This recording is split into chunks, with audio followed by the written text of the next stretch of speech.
आज जरा सकाळी पावसाने हजेरी लावली नव्हती आणि छान असं वातावरण आणि ऊन पडलं होतं. मस्त अशी तुळस माझी फुलत होती आणि ते मांजर सुद्धा छान उन्हाव्याला श्रावणी सोमवार म्हणून मी छान अशी रांगोळी काढली आणि साधी भोळी पूजा मांडून घेतली होती. तसेही महादेवांना साधी भोळी पूजा खूप आवडते.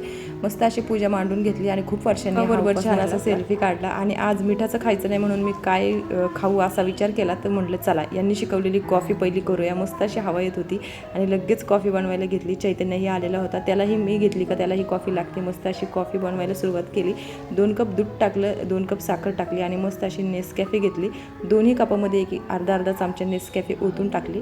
कॉफी सोडा पण नेसकॅफे मला खूप आवडते. नुसतं कॉफीवरूनच दूध टाकलं ना तर बाकीच्या फेसाळ कॉफींना काय करता, इतका छान फेस होतो. आणि मस्त अशी कॉफी घेतली आणि चैतन्यालाही दिली. चला माझं 2 टायमाचं पोट भरून गेलं, आता नंतरचं नंतर बघू. आणि चिवला आणलं आणि नागपंचमीचं नागदेवतेला नाही पण आमच्या पिल्लाला मात्र 2 पुढे लाह्या घेतल्या आणि चिवच्या हातावर छोटीशी संध्याकाळी अरबिक मेहंदी काढली. पण आमच्या क्राफ्टी चिवने त्याला फुल हँड केलं. चलो बाय.